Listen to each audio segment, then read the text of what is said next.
जिन्होंने संसार के लोगों से कुछ ना लेकर संसार के लोगों को केवल दिया है।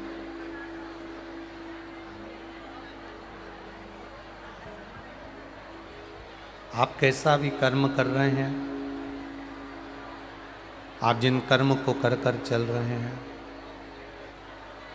उन कर्मों के अनुसार हमारा जन्म होता है, मृत्यु लोक में हम आते हैं। अपने कर्म के अनुसार,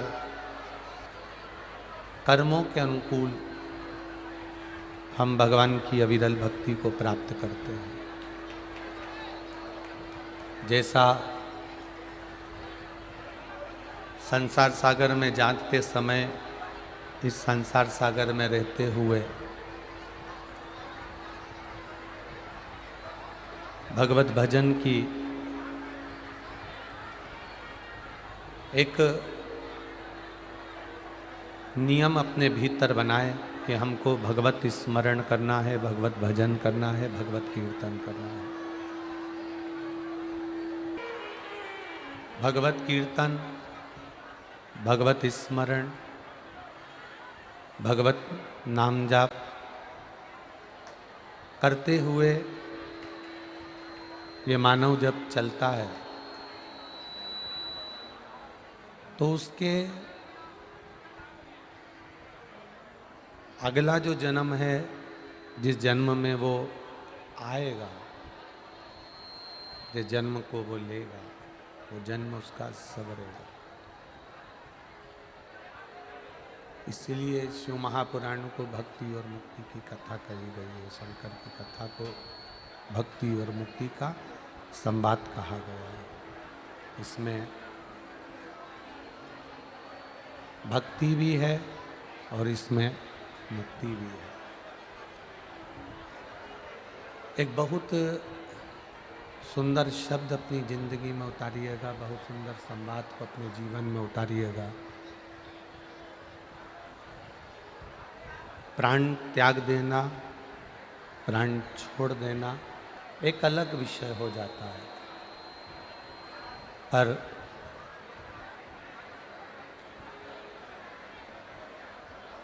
प्राण त्यागने के बाद भगवत भजन की ओर तल्लीन हो जाना, भगवान की भक्ति की ओर तल्लीन हो जाना,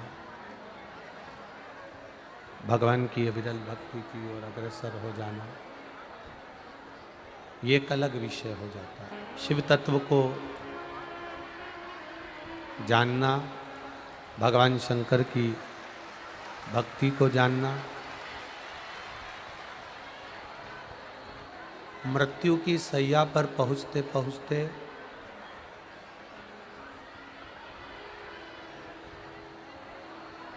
मृत्यु की सैया पर पहुँचते पहुँचते हम कुछ ऐसा कर चलें, अपने जीवन में कुछ ऐसा कर कर जाएं जिससे हमारा जीवन, हम ना भी रहें तो भी संसार के लोग अपने बतलाए हुए मार्ग पर चलते हुए भगवत पद को प्राप्त कर सकें। भगवान देवाधिदेव महादेव कि ये पावन कथा हमसे कहती है, जैसे माता पार्वती जी ने भगवान शिव जी से कई प्रश्न किए हैं, भगवान शंकर जी ने माता पार्वती जी से कई प्रश्न किए हैं। भगवान शिव माता पार्वती जी को भी कई बार ज्ञान उपदेश देकर समझाने का प्रयास करते हैं, और भगवान शंकर भी माता पार्वती जी से कुछ संवाद करते हैं। दोनों कर रहे हैं। एक श्रेष्ठ पति पत्नी का जो जोड़ा होता है, एक श्रेष्ठ पति पत्नी का जो ग्रस्त जीवन होता है, उस गृहस्थ जीवन में, श्रेष्ठ पति पत्नी के उस गृहस्थ जीवन में सबसे बड़ा क्रम होता है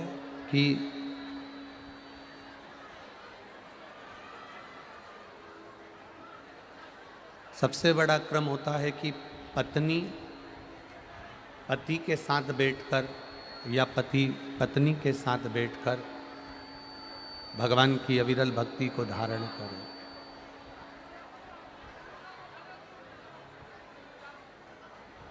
ऐसा जीवन जिसके अंतर्गत हम भगवान की अविरल भक्ति को पा सकें। अपने गृहस्थ जीवन के अंतर्गत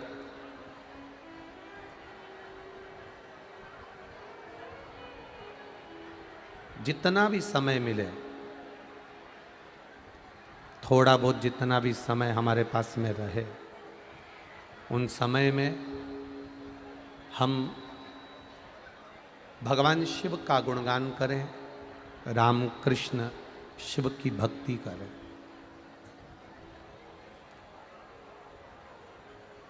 बहुत छोटा सा जीवन है मनुष्य का, बहुत विशालतम जीवन हमारा नहीं है।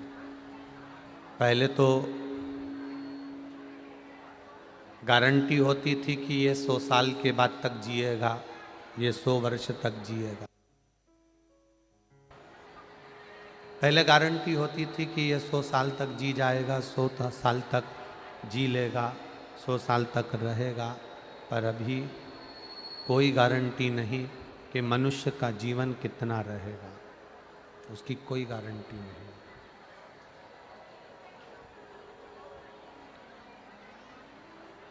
कोई 30 वर्ष में, कोई 20 वर्ष में, कोई 40 वर्ष में, कोई 50 वर्ष में, कोई 60 वर्ष में, कोई 50 वर्ष में चला जाता है। कोई भरोसा नहीं कि हमारे प्राण रहेंगे, कितने वर्ष तक कौन रहेगा, इसका कोई अंदाजा नहीं लगा सकते। मिला जितना समय हमको मिला, जितना समय हमारे को प्राप्त हुआ है, उसका एक एक क्षण हम कभी नहीं कहते इस व्यासपीठ से कि आप दुकान छोड़ो या घर छोड़ो या परिवार छोड़ो या नाते रिश्ते छोड़ो या कुटुंब कबीला छोड़ो या आप अपना घर परिवार छोड़ कर जाओ। इस व्यासपीठ से कभी नहीं कहते।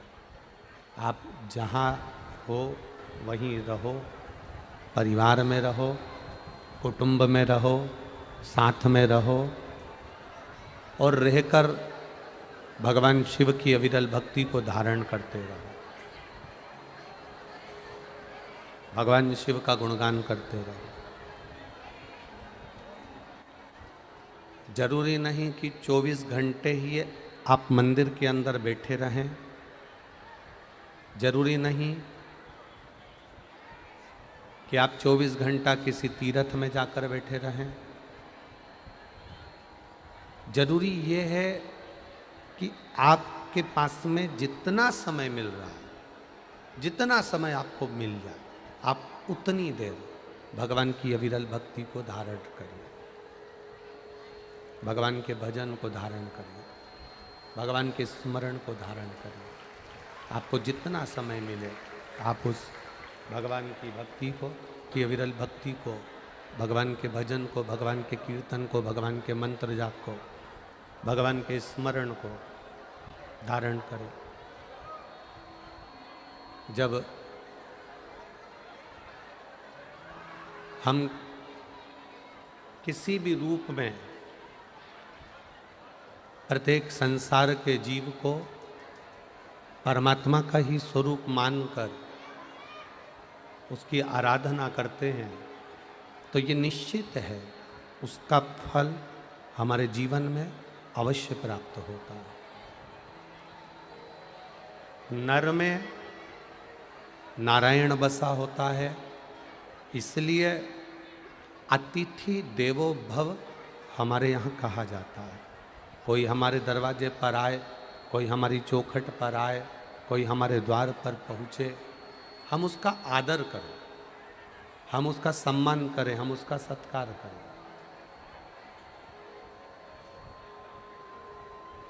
ना जाने किस वैश्य में नारायण मिल जाए।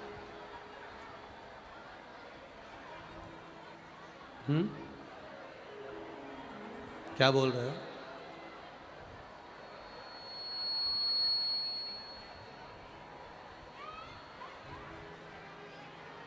ना जाने किस वैश्य में नारायण का दर्शन हो जाए। ये मानव के रूप में, मनुष्य के रूप में भगवान स्वयं तो पृथ्वी पर नहीं आता, पर आपके मध्य में, आपके बीच में कोई मानव के शरीर के रूप में ही, मनुष्य की देह के रूप में ही किसी ना किसी को वो भेज देता है। अब हम उसको पहचाने ना पहचाने, हम उसको जाने ना जाने।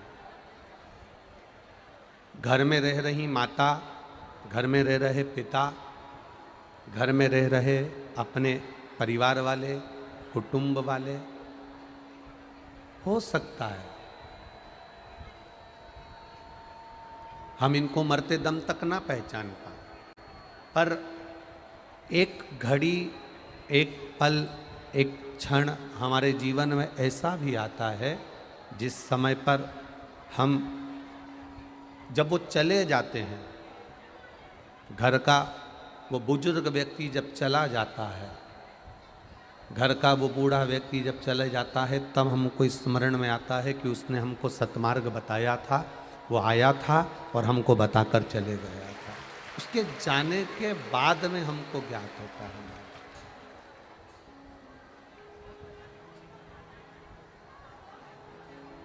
मरने के बाद हम किसी को पहचाने, मरने के बाद हम किसी को जाने, शिव महापुराण की कथा कहती है उससे अच्छा है जो जीवित है उसको जानने का प्रयास करिएगा, उसको पहचानने का प्रयास करिएगा।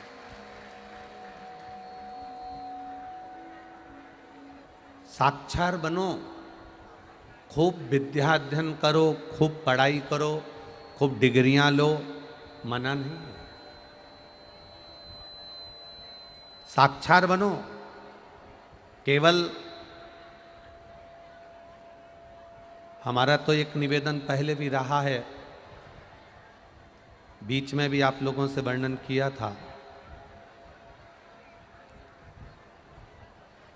कि भूगोल पढ़कर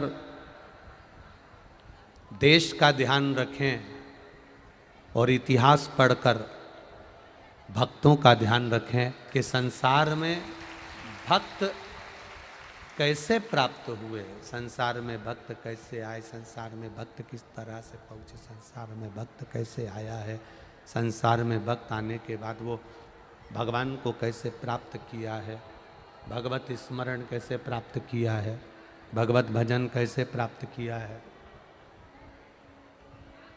भूगोल पढ़कर देश का ध्यान रखें और इतिहास पढ़कर देश के जो भक्त हुए हैं, राष्ट्र पर जो समर्पित हुए हैं, राष्ट्र के लिए जिन्होंने अपने प्राण दिए हैं, राष्ट्र के लिए जो अपनी जान दे दिए हैं, राष्ट्र के लिए जो अपना सर्वस्व लुटा दिए हैं, उनका इतिहास भी पढ़ते रहे। खूब पढ़ो, विद्या अध्ययन करिए, साक्षार बनो, अच्छा पढ़ो, पढ़कर दुनिया के लोगों को कुछ देने का प्रयास करिए, अपने भीतर पहले उतारने का प्रयास करिए। साक्षार बनने के लिए मना नहीं है, विद्या अध्ययन के लिए मना नहीं। आप खूब पढ़ो, खूब साक्षार करो, खूब विद्या अध्ययन करिए, खूब पढ़ाई करिए, पर साथ में एक बात का और ध्यान रखिए, साक्षार के साथ में जितने भी लोग शिक्षित होते चले जाते हैं, जितने भी लोग शिक्षा ग्रहण करते चले जाते हैं, शिक्षित होते चले जाते हैं, उनसे निवेदन है शिक्षित होने के साथ में आपके भीतर संस्कार का होना जरूरी है। शिक्षित हो जाओ और संस्कार ना आए तो उसका कोई मोल तत्व नहीं, उसकी कोई महत्वता नहीं, उसकी कोई मूलता नहीं। खूब डिग्रियां लीजिए, खूब पढ़ाई करिए, खूब विद्याध्ययन करिए, शिक्षित बनो, पर शिक्षित के साथ में संस्कारवान भी बनो। आप बहुत ऊंचे पद पर पहुंच गए, बहुत अच्छी आपकी प्रतिष्ठा हो गई, बहुत दुनिया में तुम्हारा नाम हो गया, शिक्षा भी आपके पास में भरपूर है, पर आप किसी को नमन करना नहीं जानते, आप किसी को प्रणाम करना नहीं जानते, आप किसी को हाथ जोड़कर निवेदन करना नहीं जानते, आप किसी के प्रति नम्रता का भाव नहीं जानते, तो आपका शिक्षित होना फिर बेकार है, आपका शिक्षा पाना फिर बेकार है। जितने शिव महापुराण की कथा कहती है, जितने जितने आप उन्नति की सीढ़ी पर चढ़ते चले जाएं, जितने जितने आप बढ़ते चले जाएं, जितने जितने आप अग्रण्य होते चले जाएं, जितने जितने आप उन्नति की ओर बढ़ते चले जाएं, उतना उतना आपको नम्र बनते चले जाना,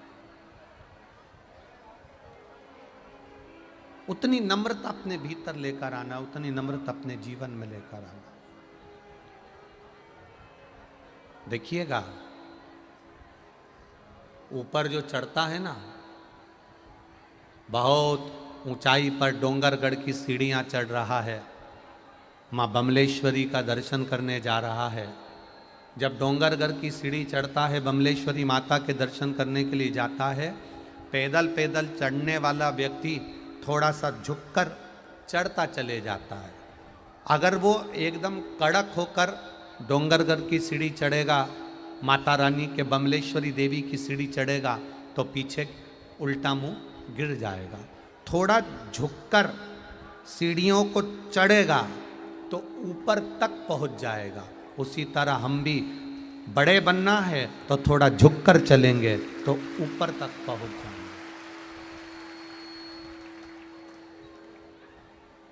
जितनी विनम्रता, जितनी नम्रता हमारे भीतर आती चली जाएगी, हम उतने ऊपर की ओर बढ़ते चले जाएंगे, उतने चढ़ते चले। आपकी विनम्रता, आपकी नम्रता, आपके संस्कार ये बता देते हैं कि आपने कितनी विद्या का अध्ययन किया है।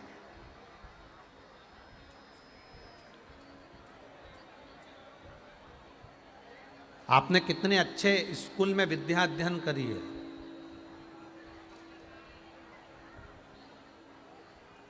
कई कई सास बहू का आपस में झगड़ा होता है ना, तो सास गुस्से में आकर कह देती है बहू से।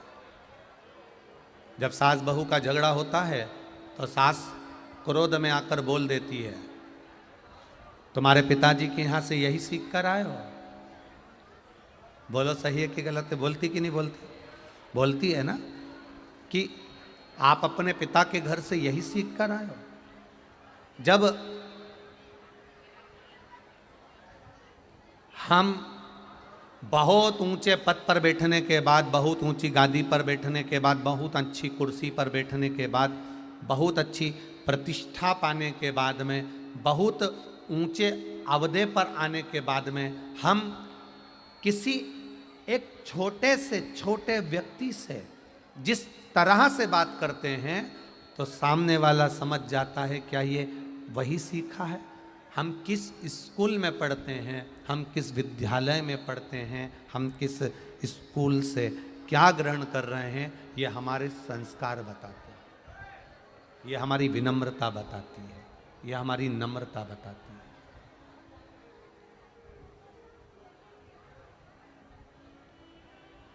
एक बेटे को बाप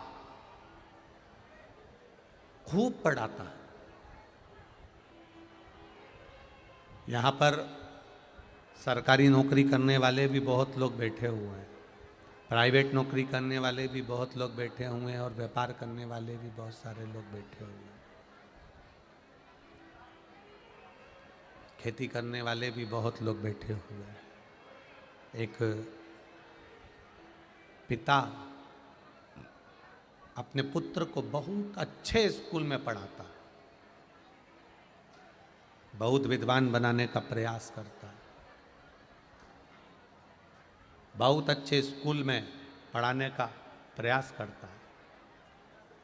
पिता अपने बच्चे को अच्छे स्कूल में पढ़ाता है, पिता अपने बच्चे को अच्छे कॉलेज में पढ़ाता है, पिता अपने बच्चे को अच्छी ट्यूशन देता है, पिता अपने बच्चे को अच्छी कोचिंग देता है, सब कुछ बच्चे को कपड़े भी देगा, कोचिंग भी देगा, ट्यूशन भी देगा, पढ़ाएगा भी, विद्या अध्ययन भी कराएगा। पिता सब कुछ अपने बेटे को दे देता है, पर वही बेटा जब पिता से मुंह मिलाए, वही बेटा जब पिता को अपशब्द कहे, वही बेटा जब पिता के सामने खड़े होकर मुंह चलाए, तो पिता को भी लगता है कि मैंने कौन सी एजुकेशन इसको दे दी थी, मैंने क्या पढ़ा दिया था इसको, इसको क्या दिया है मैंने।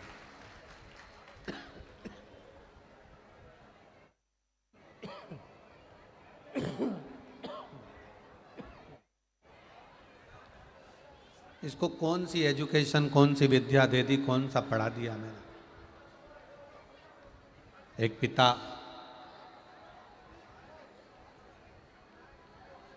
अपने बच्चे को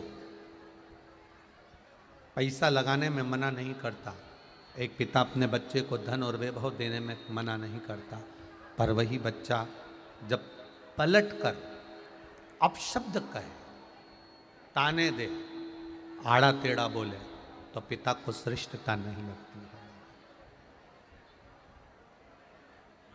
आप उन्नति पर बढ़ो,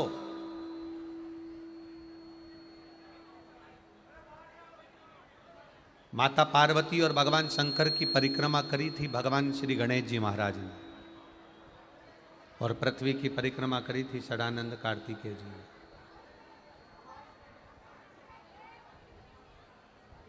शंकर जी इतने खुश हो गए थे, इतने प्रसन्न हो गए थे शिव जी, कि प्रसन्न होकर, खुश होकर भगवान शंकर ने गणेश जी को वर प्रदान कर दिया था कि तुम प्रथम गिनती में आओगे, क्योंकि तुमने हमारी परिक्रमा करी।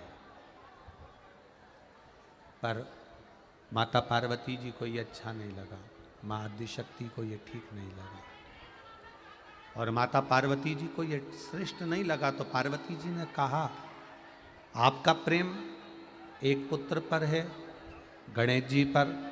षडानंद कार्तिकेय जी पृथ्वी की परिक्रमा करने गए हैं, और गणेश जी आपकी परिक्रमा करे तो आपको प्रियता लग दी है, ये श्रेष्ठ नहीं है, ये अच्छी बात नहीं है।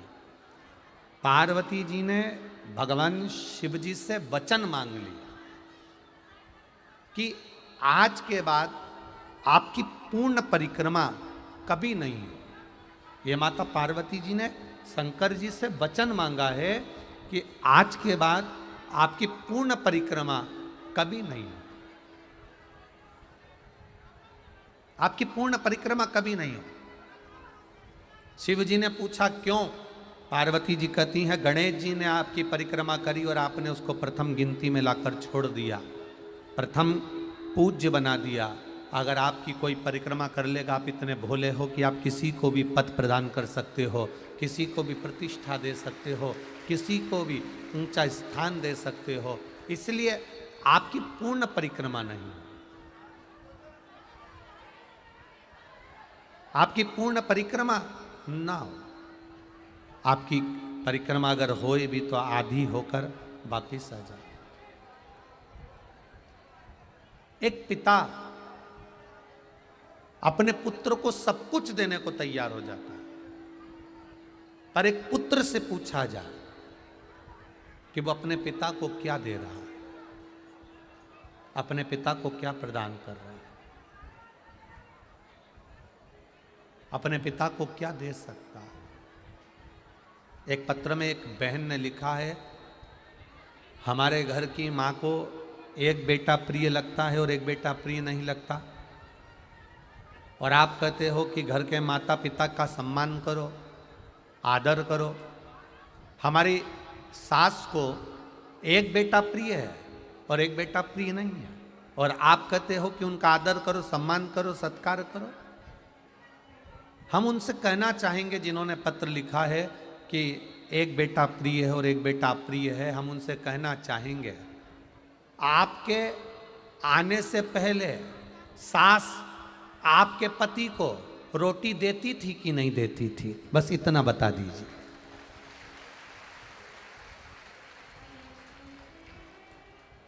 एक को ज्यादा चाहती है, एक बेटा प्रिय है, एक अप्रिय है। यह आपकी दृष्टि हो सकती है, पर एक मां से पूछना, जितने बच्चों को जन्म देती है उतने बच्चों को अपने स्तन का बराबर दूध पिलाती है।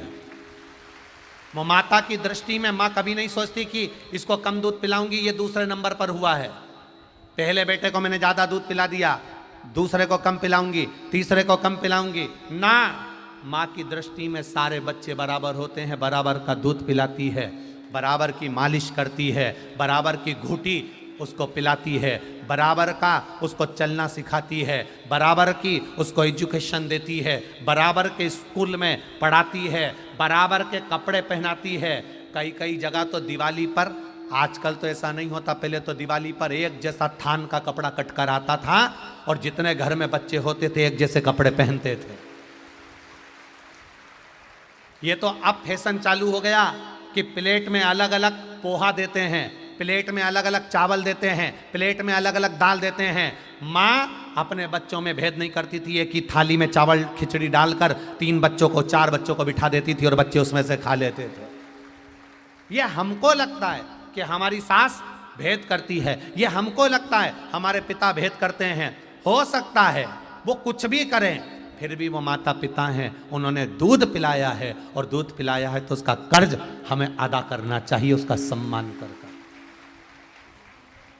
उसका आदर कर कर, उसका सत्कार कर कर हमको उस दूध का कर्ज अदा करना चाहिए, सम्मान और सत्कार देकर।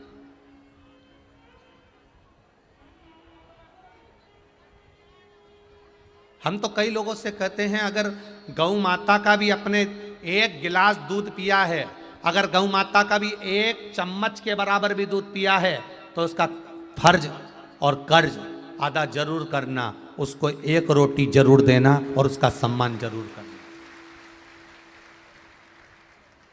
महाराणा प्रताप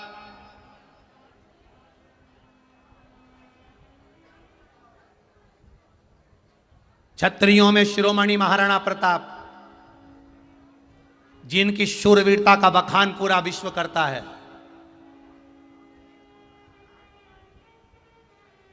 क्षत्रियों में शिरोमणि महाराणा प्रताप जब घास की रोटी खाकर देश बचा सकते हैं तो क्या हम घास खिलाकर गाय नहीं बचा सकते हैं?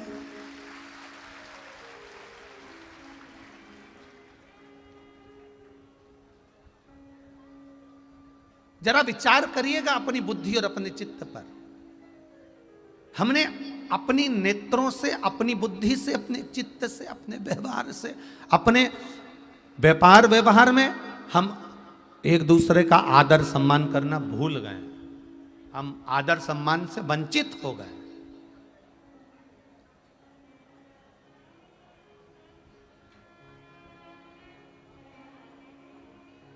कहे वो भेद करें करने दो, वो ताने दे देने दो, वो गाली दे देने दो, वो अपशब्द कहें कहने दो। आप शिव महापुराण की कथा सुनते हो तो आपके स्मरण में रहना चाहिए, गणेश जी महाराज को छोटे होने के बाद भी प्रथम गिनती में लिया गया और देवताओं में प्रथम पूजा हुई है उनकी। और षडानंद कार्तिकेय घर के बड़े होने के बाद भी एकांत में बैठे रहे, कभी उनके मन में शंका नहीं आई कि इन्होंने प्रथम पद क्यों दे दिया, प्रथम स्थान क्यों दे दिया। प्रथम पद, प्रथम स्थान क्यों दिया, उनके मन में शंका नहीं आई है।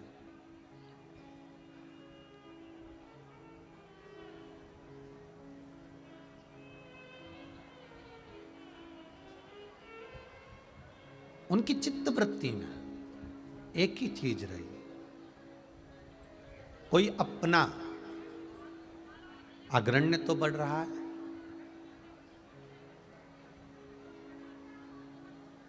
बहुत ध्यान देना भाई। तुम्हारे घर का परिवार का कोई एक व्यक्ति गलत काम कर जाए ना, केवल एक व्यक्ति, घर का, परिवार का, गांव का एक व्यक्ति गलत काम कर जाए तो पूरा गांव बदनाम हो जाता है। बोलो सही है कि गलत है? लोग कहते हैं उस गांव की छोरी मत लाना, बहुत तेज। राजनंद गांव साइड तो मुंह करके ही मत सोना, रायपुर साइड तो जाना ही मती, भिलाई साइड तो जाना ही मती। जहां का एक व्यक्ति अगर गलत निकल जाए, एक किसी की बहू अगर गलत निकल जाए तो लोग कह देते हैं उस गांव की छोरी मत लाना, उस गांव में मत जाना, वहां का तो बच्चा बच्चा ऐसा है, वहां का तो व्यक्ति ऐसा है, वहां का तो एक एक मनुष्य ऐसा है।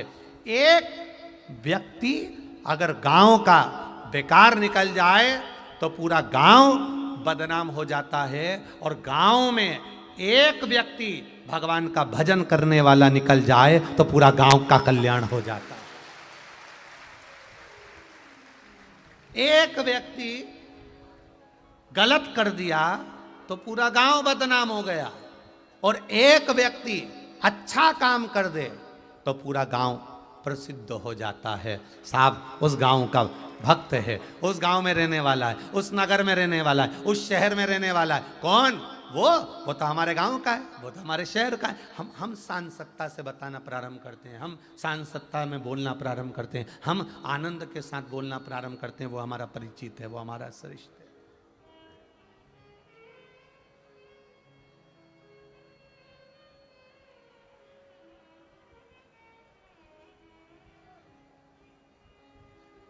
हमें लगता है एक व्यक्ति गांव का बेकार काम करता है तो पूरा गांव बदनाम हो जाता है। गांव का एक व्यक्ति अगर शंकर भगवान पर एक लोटा जल चढ़ाता है, शिव की भक्ति करता है और उसका किया गया भजन लोग जनमानस तक जब पहुंचता है तो धीरे धीरे धीरे धीरे हमारा गांव भी सिद्ध हो जाता है, पवित्र हो जाता है, पूजनीय हो जाता है, पवित्र पूजनीय हो गया।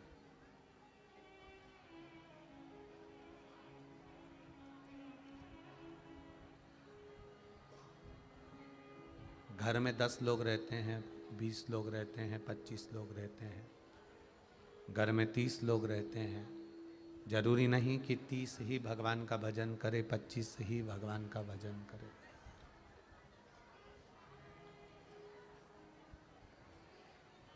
घर में 30-25 लोगों में से ये जरूरी नहीं कि 30-25 ही भजन करें। अगर उन 30-25 में से एक ने भी भजन किया है तो उसने पूरे कुल को तार दिया है, पूरे कुल को तार दिया। अब भिलाई के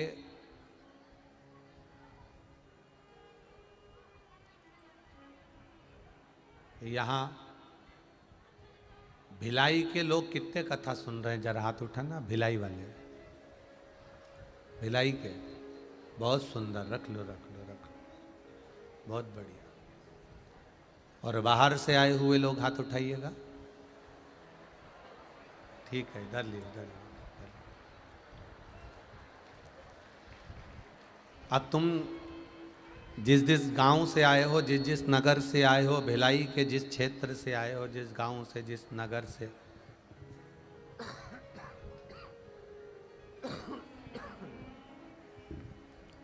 भगवान सबका भला करना। तुम जिस जिस नगर से, जिस जिस गांव से, जिस जिस क्षेत्र से आए हो, जरा विचार करिएगा। गांव का, नगर का, शहर का एक व्यक्ति भी अगर भगवान की कथा सुनकर यहाँ से जा रहा है, अपने गांव में प्रवेश कर रहा है, तो जैसे मोबाइल का टावर, टावर जानते हो ना, मोबाइल का टावर मोबाइल की छतरी, जिस गांव में जिस कंपनी की छतरी लगा दी जाती है उस कंपनी का नेटवर्क पूरे गांव में अच्छा मिलता है। उसी तरह जो कथा सुनकर अपने गांव में वापस जाता है वो कंपनी के टावर की तरह जाता है और पूरे गांव का नेटवर्क मिला देता है।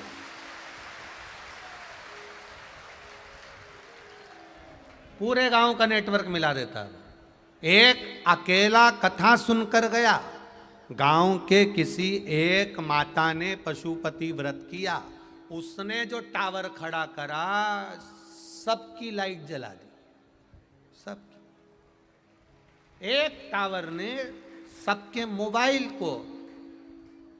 मोबाइल में नेटवर्क दे दिया। उसी तरह आप अकेले अगर भजन कर कर जा रहे हो, आप अकेले कीर्तन कर कर जा रहे हो, आप अकेले भगवत भजन कर कर जा रहे हो, कई लोग कहेंगे तू अकेली जा रही कथा में तो क्या हुआ, उसमें क्या दिक्कत है अकेली कथा जाने में? तू अकेला कथा में जा रहा है तो क्या हुआ, तू अकेली चली जाएगी तो क्या हुआ? जब अकेली कथा सुनकर वापिस आएगी, दूसरी बार किसी कथा में जाएगी तो अकेली नहीं जाएगी, उसका नेटवर्क 4-6 तक पहुंच जाएगा और वो 4-6 को साथ लेकर आएगा। वो अकेली नहीं रहेगी, फिर उसका अकेला भाव नहीं रहेगा।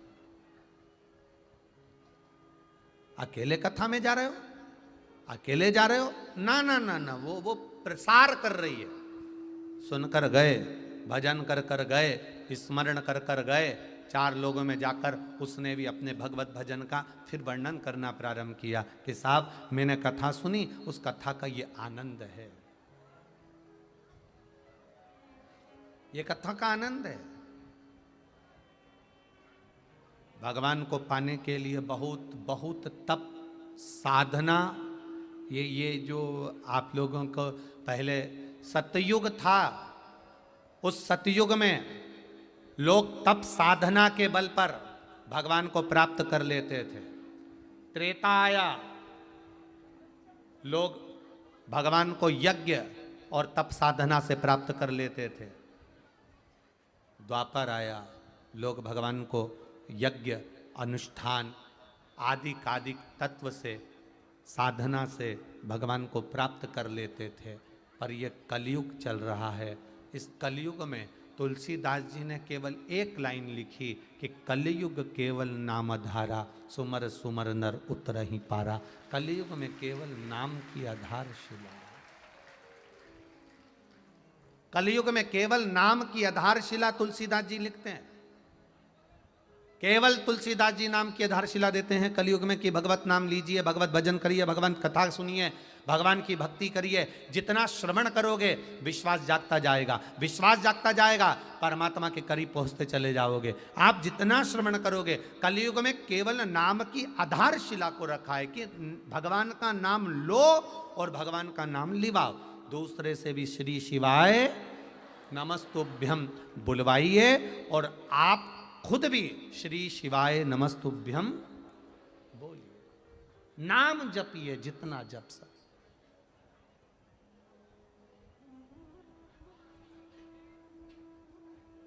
भजन करो जितना कर सके। कई लोग आएंगे आप लोगों के पास में और आकर कहेंगे कितने मेले कचूले कपड़े पहन रखे हैं और इतने मेले कपड़े पहनकर भगवान के मंदिर चले जाते हो। कितने मेले कपड़े पहन रखे हैं। भगवान के मंदिर जाने के लिए एकदम कोरा कपड़ा चाहिए, लोग कहेंगे। भगवान के मंदिर जाने के लिए एकदम साफ कपड़ा चाहिए, लोग कहेंगे।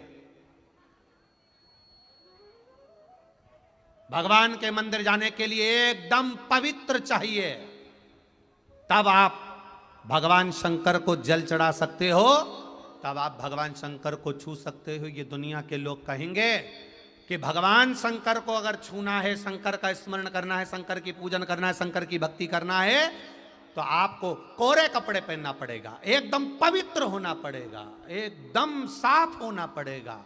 पर शिव महापुराण की कथा कहती है संसार में मृत्यु लोक में जन्म लेने के बाद एक कोई ऐसा आकर बता दो, चाहे नीचे से नीचे हो चाहे ऊपर से ऊपर हो, जिसने इस मृत्यु लोक में आकर पाप ना किया हो। भगवान सबको स्वीकार करता है। भगवान कभी कपड़ा नहीं देखता कि तुम्हारा कोरा कपड़ा है कि नहीं। भगवान कभी ये नहीं देखता कि तुम्हारे कपड़े कितने पवित्र हैं। मालूम पड़े कपड़ा तो रावण ने भी बदला था। बदला था कि नहीं बदला था?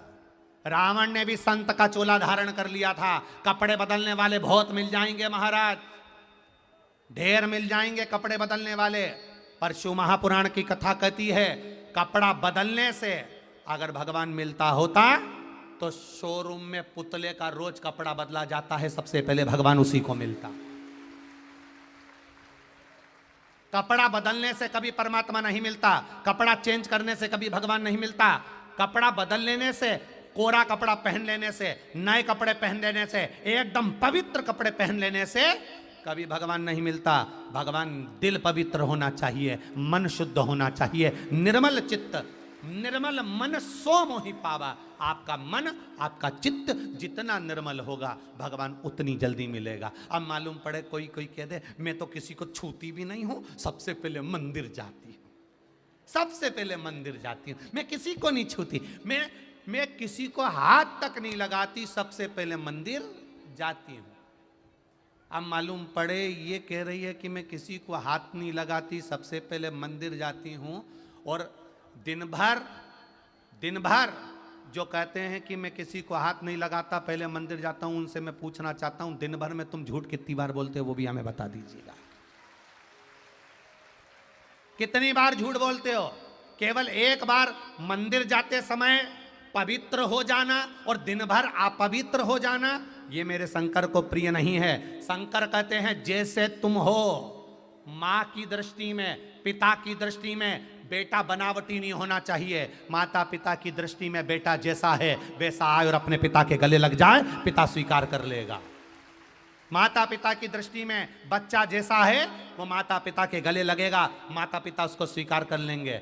जब बच्चा गंदा हो गया, जब बच्चा मिट्टी में गिर गया, जब बच्चा गंदगी में गिर गया, जब बच्चा गटर में गिर गया, जब बच्चा कीचड़ में गिर गया और माँ के पास दौड़ कर आ रहा है, पापा के पास, पिता के पास दौड़ कर आ रहा है, और पिता कह रहे रुक, पहले जा नहा कर आ, पहले जा कपड़े बदल कर आ। बच्चा रो रहा है, बच्चे की आंख से आंसू बह रहे हैं, उसके घुटने से खून बह रहा है, उसके कपड़े पूरे कीचड़ में हो रहे हैं, और माँ कह दे मैं तुझे हाथ नहीं लगाऊंगी, जा पहले कपड़े बदल करा, जा पहले नहा करा।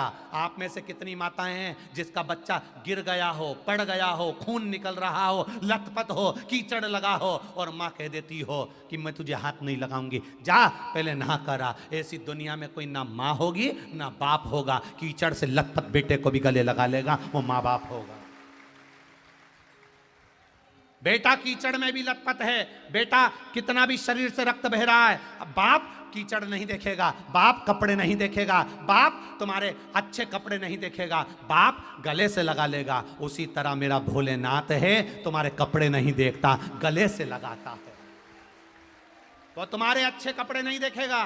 कई लोग आएंगे बड़े बड़े मंच पर बैठकर कह देंगे भगवान को पवित्रता चाहिए, भगवान को शुद्धता चाहिए, भगवान को अच्छे कपड़े पहनकर जाओ, भगवान को ऐसे रिझाओ ना। भगवान को निर्मल मन सो मोहि पावा, भगवान को छल छिद्र कपट ना भावा।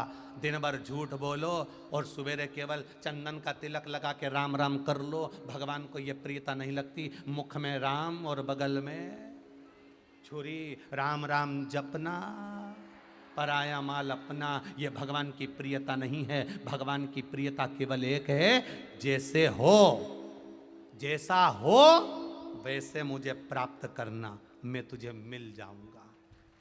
जैसे हो वैसे प्राप्त, मिल जाऊंगा मैं तुझे। बच्चा रो रहा है, कीचड़ में लथपथ, खून बह रहा है, और मां कहे दे ना किया, मां कहे कपड़ा धो किया, मां कहे पहले हाथ पैर धो किया फिर मैं तुझे गले लगाऊंगी, ना ना ना, ऐसा नहीं हो सकता।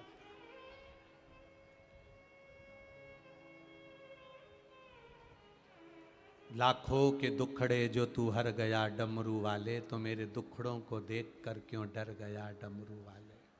क्यों डरता? पूरे दुनिया में कोई एक आध अच्छा पवित्र व्यक्ति ढूंढ के लिया और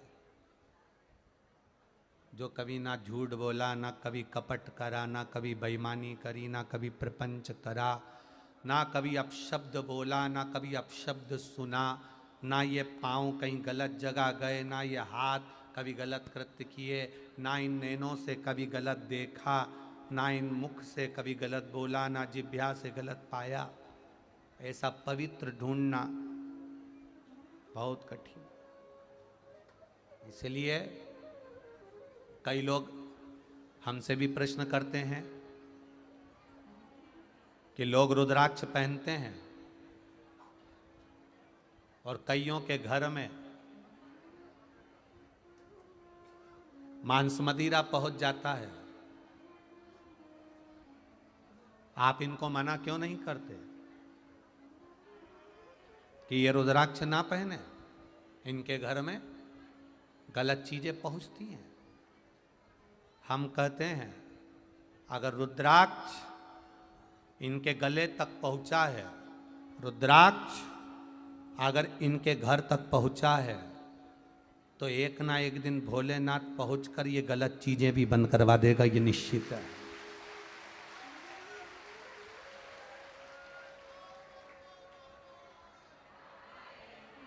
अरे क्यों पहनी है गले में रुद्राक्ष की माला? 24 घंटे गले में एक रुद्राक्ष की माला पड़ी रहती है। 24 घंटे गले में एक तुलसी की माला पड़ी रहती है। 24 घंटे गले में एक तुलसी एक रुद्राक्ष क्यों पड़ा रहता है? उसका क्या कारण है? क्यों तुलसी की माला गले में रहती है? क्यों रुद्राक्ष की माला गले में रहती है? उसका एक कारण है, हम पानी पतासा खा रहे हैं, भगवान को भोग नहीं लगा सकते। हम चाउमीन खा रहे हैं, भगवान को भोग नहीं लगा सकते, क्योंकि ठेले पर खड़े होकर खा रहे हैं, दुकान पर खड़े होकर खा रहे हैं। तो हम गले में रुद्राक्ष तुलसी की माला इसलिए पहनते हैं कि हम जब भोजन ग्रहण करें, अंदर जो निवाला जाए वो तुलसी की माला से, रुद्राक्ष की दाने से टच होकर जाएगा तो पवित्र बन जाएगा, पवित्र बन जाएगा। जरा विचार करिएगा, आप लोगों के घर में भगवान हैं, लड्डू गोपाल, छोटे से भगवान, सबके घर में मंदिर है, छोटा सा मंदिर, घर में जहां भगवान की पूजन करते हो, देवी की, देवता की, कुल देवी की, देवता की, शंकर जी की, किसी की भी पूजन करते हो, है? अरे बोलो तो जम के, है ना? भोग लगाते हो भगवान को तो तुलसी का पत्ता डालते हो कि नहीं डालते? डालते हो ना। बिना तुलसी के भगवान भोजन स्वीकार करता है क्या? नहीं करता। जब बिना तुलसी के भगवान भोजन स्वीकार नहीं करता, तो बिना तुलसी की माला और रुद्राक्ष के भोलेनाथ भी स्वीकार नहीं करता। शरीर पर तुलसी की या तो माला हो या एक रुद्राक्ष का मन का हो। कई लोग कहते हैं क्या महिला रुद्राक्ष पहन सकती है? कौन ने मना करा? किस पुराण में लिखा कि महिला रुद्राक्ष नहीं पहनेगी, बच्चा रुद्राक्ष नहीं पहनेगा, पुरुष रुद्राक्ष नहीं पहनेगा? ऐसी कोई पुराण में लिखा हो जहां लिखा हो कि ये रुद्राक्ष नहीं पहनेगा? हमारे यहां लिंगायत संप्रदाय में, शैव लिंगायत संप्रदाय कर्नाटक में, आंध्र प्रदेश में होता है, महाराष्ट्र में होता है, और कई इस छत्तीसगढ़ में भी लिंगायत शैव संप्रदाय के लोग रहते होंगे, जिसमें रुद्राक्ष अकेला शंकर के गले, लोगों के गले में नहीं होता, एक छोटा सा शिवलिंग भी उनके गले में डला हुआ होता है। शिवलिंग को भी पहनते हैं गले। शिव तत्व से कैसे दूर हो जाएं हम? भगवान शंकर से कैसे दूर हो जाए? हर पल, हर घड़ी, हर क्षण कैसे कह सकते हैं कि ये अपवित्र है और ये पवित्र है? तुम्हारे पास में कोई ऐसा, वो हमारे यहाँ करंट आ रहा है कि नहीं आ रहा, उसके लिए ऐसा एक इतना बड़ा लाइट वालों के पास में होता है, इतना बड़ा रहता, नीला या लाल कलर का, उसमें दो इतनी बड़ी पेंसिल होती है, उसको यूं टच करो ना तो मालूम पड़ जाता करंट है कि नहीं है। यहाँ कोई लाइट वाला बैठा हुआ तो उसको मालूम होगा, उसके पास में होगा भी सरियो, इतना बड़ा रहता है लंबा सा, उसमें दो डोरी रहती है और टच करता है इधर से और मीटर यूं घूम जाए, करंट है कि नहीं। अच्छा ये बताओ, करंट देखने का तो मीटर मिलता है कि करंट है कि नहीं है, अब पवित्र और अपवित्र देखने का भी कोई मीटर मिलता है क्या?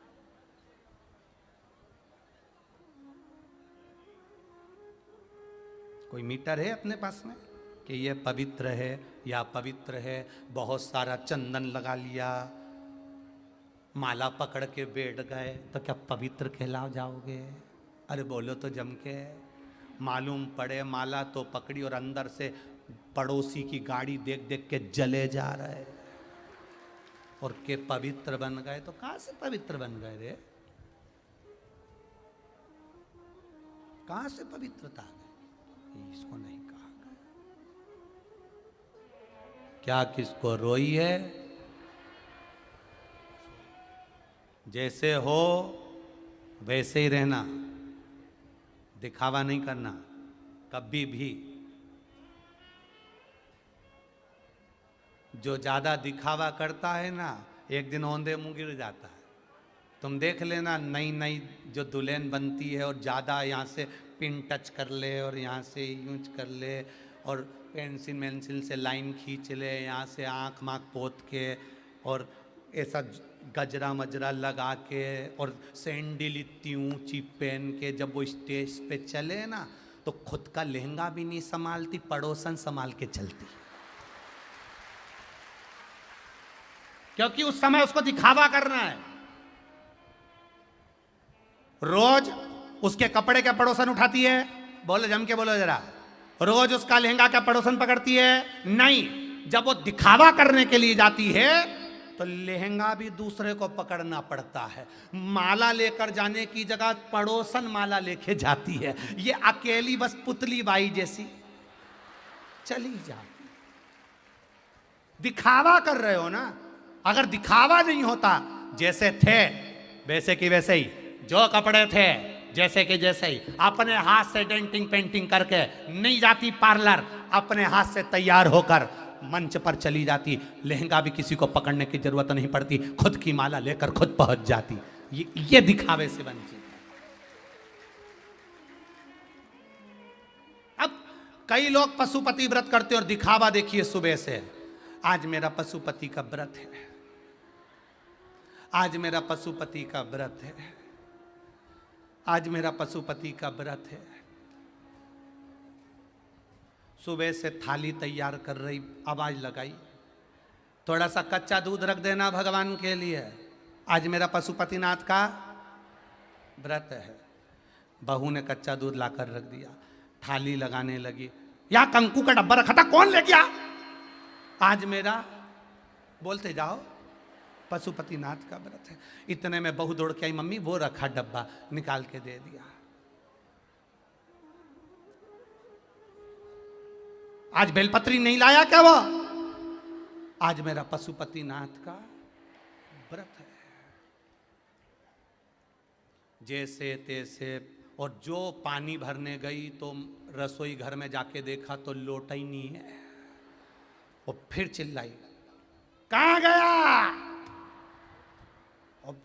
इतने में बहू दौड़ के आई, मम्मी ये मंजने में रखा था, अभी मैं साफ करके लाती हूँ। और बहू बस बर्तन तक झूठे पड़े, उठाते बन नहीं रही। आज मेरा पशुपति व्रत है और पूरे घर में तांडव मचाती हुई पूजा की थाली लोटा लेके मंदिर में पहुंची। इतने में वहां पर जाकर देखा कितनी गंदगी पड़ी। आज मेरा पशुपति, और वहाँ पर जाकर भी चिल्ला चोट करे, शिव जी का पूजन करी, फिर आ गई, दोपहर में थाली रख दी, दिन भर खूब चर ली, खूब टपट के, और फिर फलार मलार करके शाम को फिर पूजन की तैयारी कर कर दिए कहां रखे? डब्बा रखा था मैंने घी का और बत्ती का, कहां गया? मम्मी ये रखा। प्रसाद सीख गया क्या? देख तो जरा, खीर बनाई कि हलवा बनाया? जो भी बनाया ला दे जल्दी से। लाकर कटोरे में इतना सारा लिया, कम करके आ। आज मेरा पशुपतिनाथ का व्रत है। पूरा दिन ऐसा निकला, पशुपतिनाथ भी सोचे री कमला, ए कमला काय आई है व्रत करने, क्यों आई? दिन भर व्रत करो और दूसरे के प्राण खाओ तो व्रत करने से लाभ क्या? आज मेरा पशुपति, ऐसा व्रत करने से कोई मतलब नहीं। जिस दिन तुम्हारा व्रत हो उस दिन किसी को मालूम तक ना पड़े कि आपका व्रत है, आप पूजन की थाली लेकर चल दिए तो व्रत है। एकांतेश्वर महादेव, किसी को ना मालूम पड़े कि आपका व्रत है। इतनी चिल्ला चोट मत करो कि आपका व्रत है। आप खुद थाली लगाओ, खुद भगवान के लिए प्रसाद सेको। अपने मायके जाती हो, मायके में तुम्हारा पति जब तुम्हें लेने के लिए आता है, बोलो जम के, सही है कि गलत है?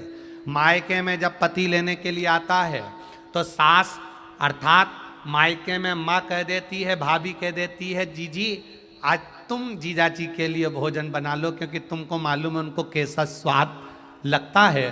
तो तुम बैंगन की सब्जी बनाती है, उनको बैंगन की अच्छी लगती है। तुम कद्दू की सब्जी बनाती हो, उनको कद्दू की अच्छी लगती है। तुम अपने हाथ से बनाती हो क्योंकि तुम्हें मालूम है तुम्हारे पति को कैसा स्वाद चाहिए, कैसा भोजन चाहिए। तुम्हारा व्रत है तो प्रसाद भी तुम बनाओ, उसको मालूम है तेरा स्वाद कैसा है।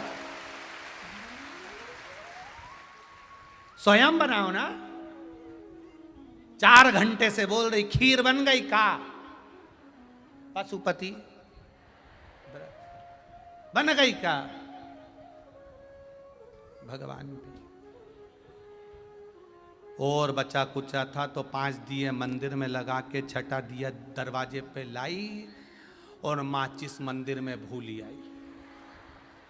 फिर दरवाजे पे बैठ गई, तब याद आई कि माचिस तो, अब यहीं से चिल्ला रही, ला दे। बहू दौड़ के आई, हाँ मम्मी माचिस ला दे, 4 घंटे से बैठी हूं, माचिस छूट गई मंदिर में, माचिस ला जल्दी से। बहू दौड़ के गई, माचिस ढूंढे। अब माचिस जैसी चीज ढूंढने में थोड़ा समय लग जाता है। थोड़ी देर हो गई, फिर चिल्ला दी। इनके बाप के यहां से यही सीख क्या?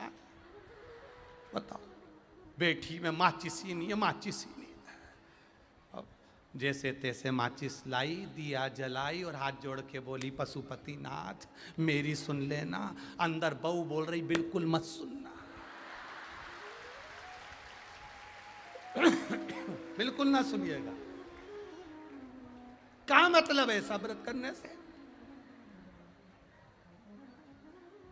शिव कथा कह रही है, किसी को कष्ट देकर, किसी को दुख देकर, किसी को दर्द देकर किया गया व्रत, साधना, उपास, ये सब व्यर्थ है। अगर किसी का भला करते हुए आप कुछ भी कर रहे हो, वो आपकी पूजा है, वो आपका स्मरण है, वो आपका भजन है। दुख देकर किसी को भजन भी नहीं करा जाता, किसी को कष्ट देकर भगवत नाम कीर्तन नहीं किया जाता। भला कर कर किसी का अच्छा कर कर भगवत भजन करें। पशुपति व्रत भी करो, किसी को कष्ट देकर नहीं, अपने आनंद के साथ करें। शिव कथा कह रही है, भगवान शंकर का संवाद कहता है। षडानंद कार्तिकेय जी माँ जगतजननी जगदम्बा माता पार्वती के पास आकर विराजित हुए। पार्वती जी ने कार्तिकेय षडानंद जी से पूछ लिया कि क्या बात है षडानंद कार्तिकेय, आपका चेहरा कुछ उतरा हुआ है, क्या बात है कार्तिकेय, हुआ क्या? षडानंद कार्तिकेय जी ने कहा, मां, पिताजी ने प्रथम पूज्य श्री गणेश जी महाराज को कर दिया है। प्रथम पूज्य भगवान श्री गणेश जी को कर दिया। संसार सागर में गणेश जी का पूजन होगा, मना नहीं है, पर मैं वो कौन सा कर्म करूं कि संसार सागर में मेरा भी आदर हो, सम्मान हो, सत्कार हो।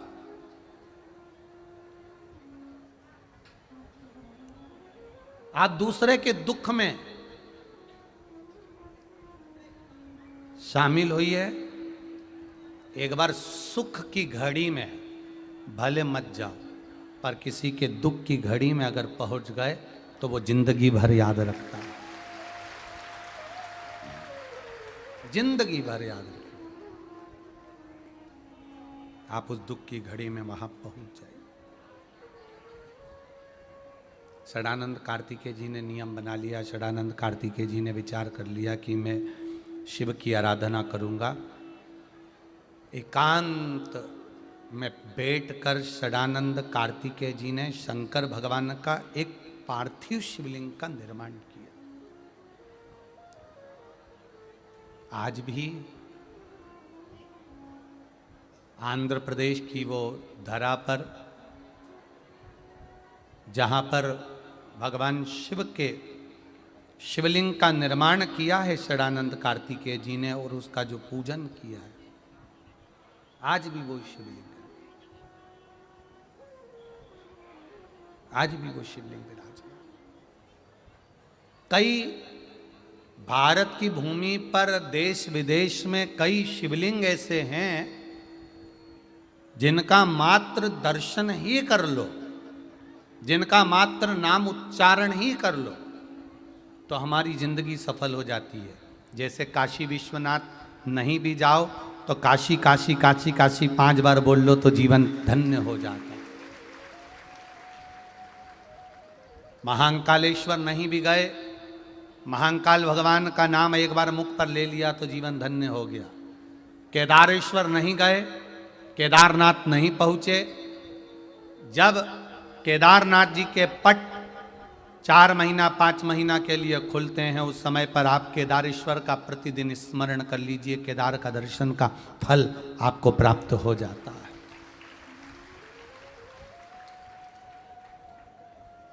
जहां बैठे हो आप, वहां बैठकर भगवत स्मरण करिए, उसका फल आपको वहीं मिल जाए, वहीं प्राप्त हो।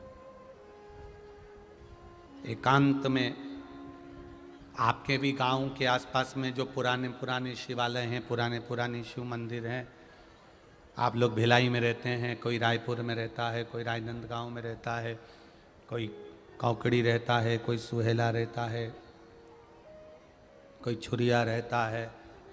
अब थोड़े बहुत तो नाम हमको भी याद हो गए हैं।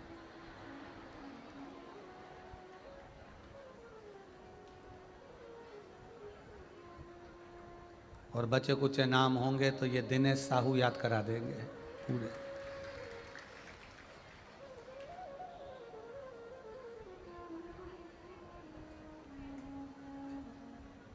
इतनी शिव भक्ति आप लोगों में आ गई है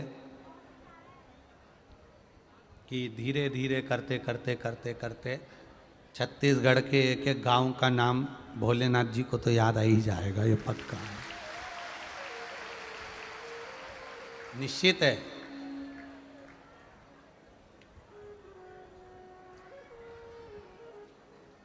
शिव भक्ति करिए। शिव भजन में, शिव की भक्ति में जो सुख है वो दुनिया में कहीं सुख नहीं है, क्योंकि शंकर भगवान आपसे मांगते कुछ नहीं है, केवल एक ही देवता है। बाकी के देवता का पूजन करोगे तो अच्छे कपड़े पहनाना पड़ेगा, मुकुट आदि का आदि बहुत सारा सामान लाना पड़ेगा, बहुत सारा भोग लाना पड़ेगा, भोजन लाना पड़ेगा। शंकर भगवान आपसे कुछ नहीं मांगते, केवल उनका एक ही काम है, मेरे को कुछ मत दो, मैं तो सबको देता ही रहता हूँ, मुझे देने की जरूरत नहीं, मेरे पास से और लेकर चले जाओ। ये शिव तत्व है, औघड़ी है।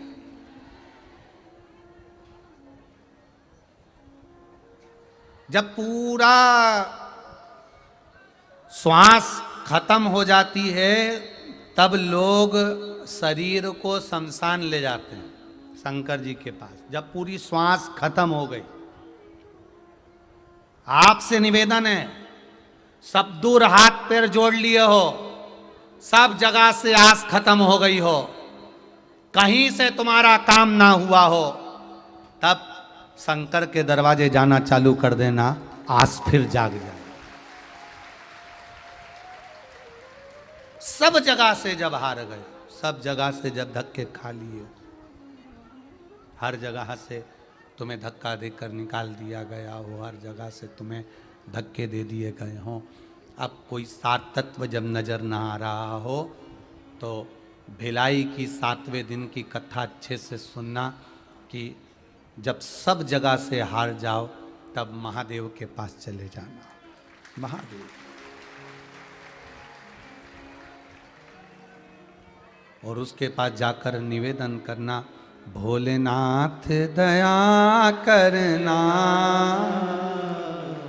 मैं तेरे भरोसे हूँ, मेरे बाबा दया करना, मैं तेरे भरोसे हूँ। बस उसके करीब में पहुंचना प्रारंभ कर दो। जब श्वास भी खत्म हो जाती है, शरीर बेकार हो जाता है, घर में पड़ा रहता है, उस शरीर की कोई कीमत नहीं होती, उस शरीर को कोई जानता नहीं, उस शरीर को कोई मतलब नहीं रखता, तब वो शरीर लोग आखिरी में शमशान तक लेकर जाते हैं उस शरीर को जिसमें से श्वासें चली गई। शरीर ने काम करना बंद कर दिया, श्वास चली गई, शरीर बेकार हो गया, आखिरी में किसी के काम का नहीं रहा, तब वो शरीर शमशान में ले जाया जाता है। और शमशान जैसे आखिरी में लोग इस शरीर को शमशान में लेकर जाते हैं, उसी तरह जब सब आस खत्म हो जाए, आखिरी आस बचे, तब शंकर की चौखट पर चले जाना, शिव के द्वार। फिर वो संभाल लेगा।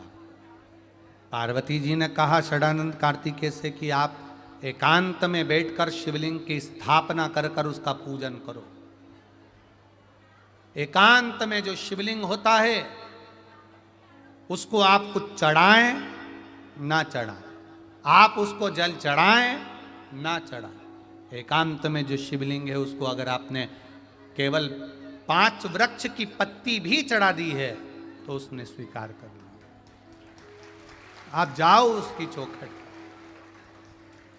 एक अंदाजा, एक ध्यान, एक स्मरण आप भी लगा कर रखना। जितने लोग आस्था चैनल पर कथा सुन रहे हो, जितने फेसबुक यूट्यूब पर कथा सुन रहे हो, जितने मोबाइल पर कथा सुन रहे हो, ध्यान से सुनना। आप कभी मौका मिल जाए, कभी तुम्हारी जिंदगी में मौका मिले तो अपने नगर में, अपने शहर में, अपने क्षेत्र में, अपने क्षेत्र के पास में, अपने गांव से कुछ दूरी पर नगर में कोई अगर शंकर जी का मंदिर बहुत पुराना, बहुत प्राचीन हो तो कभी प्रयास कर कर वहाँ भी दर्शन के लिए जाया करो। उससे बल मिलता है, उससे बल प्राप्त। जो तुम्हारे गांव में, नगर में, शहर में, क्षेत्र में पुराने जो पुराने मंदिर हो, वहां पर भी कुछ क्षण के लिए जाए।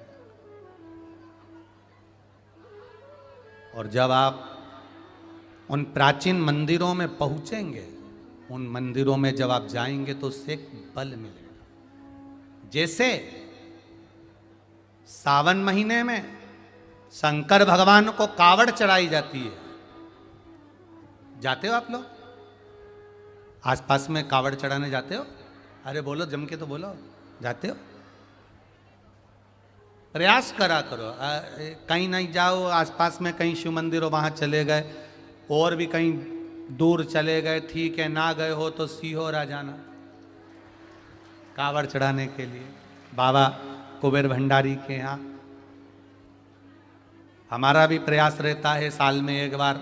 वैसे तो पूरे सावन महीने बाबा को कुबेरेश्वर महादेव पर कावड़ चढ़ती है, कंकर शंकर पर प्रयास करा इस वर्ष से कि एक कावड़ सभी को लेकर जाई जाए, ऐसा क्रम बनाया। कावड़ का मतलब क्या होता है?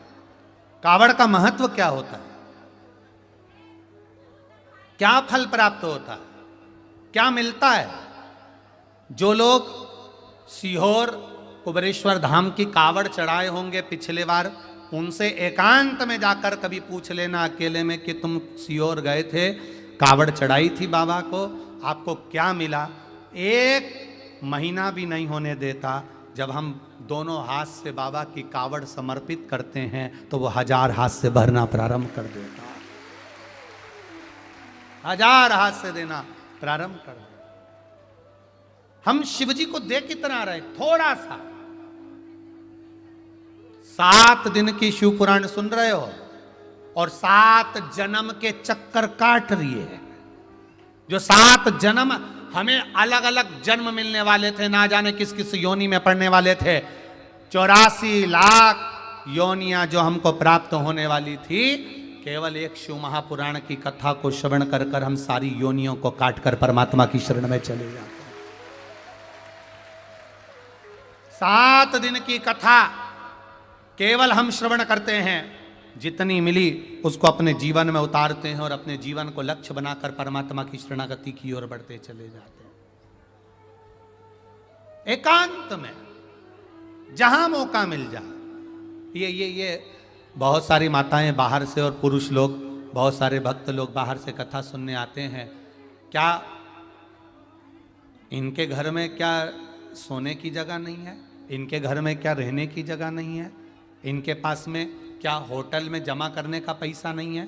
क्या ये धर्मशाला में नहीं रुक सकते हैं? क्या ये होटल में नहीं रुक सकते हैं? सब रुक सकते हैं, सबके पास पैसा है, सब होटल में जा सकते हैं, खा सकते हैं। पर बाबा के पंडाल में जैसे लोग वानप्रस्थी जीते हैं, जैसे लोग कल्पवास जीते हैं। कल्पवास का मतलब क्या होता है कि अपना घर छोड़कर कुछ दिन भगवान के यहाँ जाकर निवास करना, ये उस भाव से यहाँ निवास करते हैं, कल्पवास। सबके घर में सब कुछ है, घर छोड़ा, परिवार छोड़ा, एक दरी लपेटी, एक पन्नी लपेटी, एक कम्बल लपेटा, पहुंच गए शिव को कथा में, बैठ गए। 7 दिन एक जगह बैठकर आनंद के साथ शिव महापुराण की कथा का रसतत्व ग्रहण कर लिया, अपने जीवन को सार्थक कर लिया। जो जिस भाव से आया मेरे भोलेनाथ जी ने उसको उस भाव से दे दिया, जो जिस भाव से सुना उसको उस भाव से प्रदान कर दिया। ये शिव तत्व है। आज विनोद जी और प्रेम प्रकाश जी पांडे जी अगर ये कथा करवा रहे हैं तो केवल इन अकेले के हित के लिए नहीं है, सर्वे भवन्तु सुखी, सबके हित के लिए, सबके प्रेम के।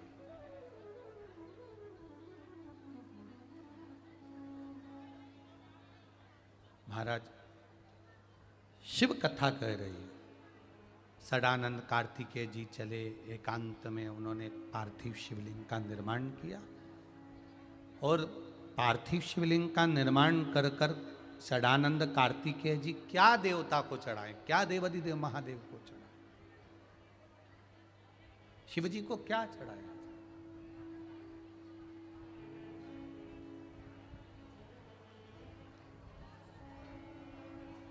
कभी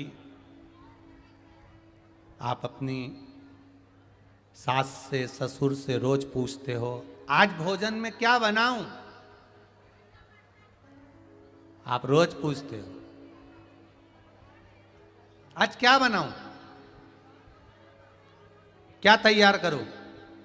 मम्मी ठंडा पियोगे कि चाय पियोगे? दाल बनाऊं कि सब्जी बनाऊं? बैंगन की सब्जी बनाऊं कि आलू की सब्जी बनाऊं? आप सास से, ससुर से रोज पूछते हो कि मैं क्या बनाऊं आपको जिससे आप राजी हो जाएं। उसी तरह कभी कभी देवाधिदेव महादेव से भी पूछ लिया करो, मैं कौन सा भजन सुनाऊं जो आप राजी हो जाएं, जिससे आप प्रसन्न हो। ऐसा कौन सा मैं भजन गा दूं, ऐसा कौन सा मैं गुणगान कर लूं, ऐसा कौन सा मैं स्मरण कर लूं कि आप राजी हो जाओ।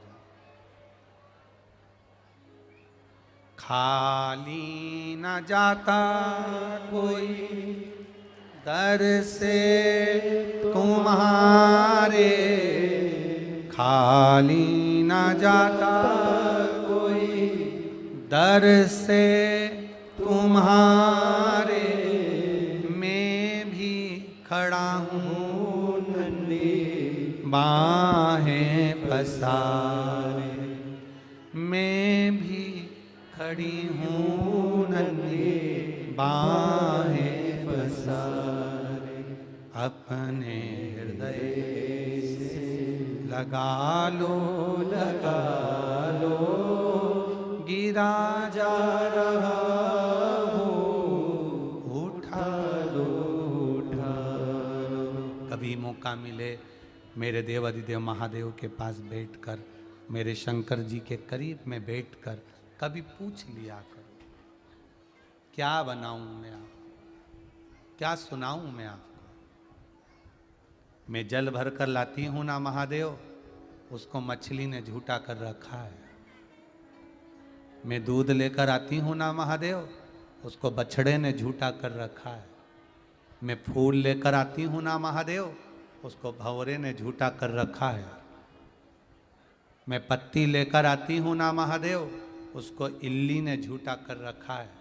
और मैं खुद भी आती हूं ना महादेव, संसार के बीच में रहती हूं, दिन भर झूठ बोलती हूं।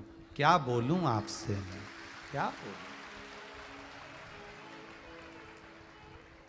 कहीं तुम सत्य बोलो ना बोलो, कहीं तुम जाकर बड़ाई करो ना करो, कहीं तुम सत्य बोलो ना बोलो, पर महादेव के पास जाकर तो दिल की बात कह लिया करो। ये शरीर भी झूठा है महादेव, ये वाणी भी झूठी है। इन कानों से निंदा सुन लेती हूँ कभी कभी, इन होठों से झूठ बोल लेती हूँ कभी कभी, इन नैनों से कभी कभी गलत देख लेती हूँ, इन पाँवों से कभी गलत जगह भी चली जाती हूँ, इन हाथों से कभी गलत भी हो जाता है। पर महादेव तू तो मेरा पिता है ना महादेव, तू तो मेरा पिता है महादेव। पिता पिता होता है, बच्चे के दोष नहीं देखता, बच्चे के अवगुण नहीं देखता। पिता अवगुण में से भी गुण ढूंढ लेता है। माना मैं पापी हूँ, माना मैं कपटी, माना मैं छली, माना मैंने झूठ बोला, माना मैंने आपकी सेवा में कमी रख दी, पर जैसा भी हूँ तो आपका ना महादेव, आपको स्वीकार कर, आप स्वीकार करिए महादेव। हम जैसे भी हैं आपके, हम जैसे हैं आपके।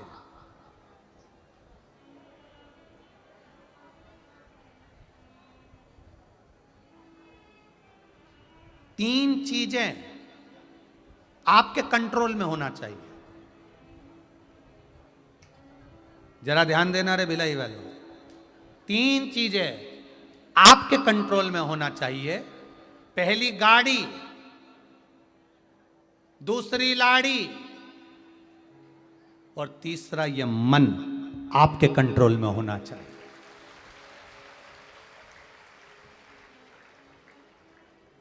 गाड़ी भी कंट्रोल में रहे आपके तो गलत नहीं होगा।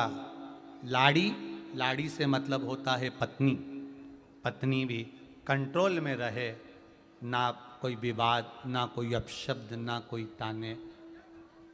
महाराज कंट्रोल में रहे तो जीवन में दिक्कत नहीं आती है। और मन ये भी अगर कंट्रोल में हो तो जीवन में दुख नहीं भोगना पाता है, क्योंकि सर्वाधिक दुख, सर्वाधिक कष्ट, सर्वाधिक तकलीफ इस मन से होती है। आप जब भी बोलते हो तो एक बात कहते हो, आज मेरा मन बहुत दुख रहा है। बोलो, बोलते हो कि नहीं बोलते? आज मेरा मन खराब है, आज मेरा मन बड़ा दुखी है। आपने कभी ये कहा कि आज मेरा शरीर बड़ा दुखी है? आप जब भी बोलोगे तो एक बात बोलोगे, मेरा मन बड़ा दुखी है, आज मेरा मन खराब है, आज मेरे को कुछ अच्छा नहीं लग रहा, मेरे मन को आज कुछ अच्छा नहीं लगा।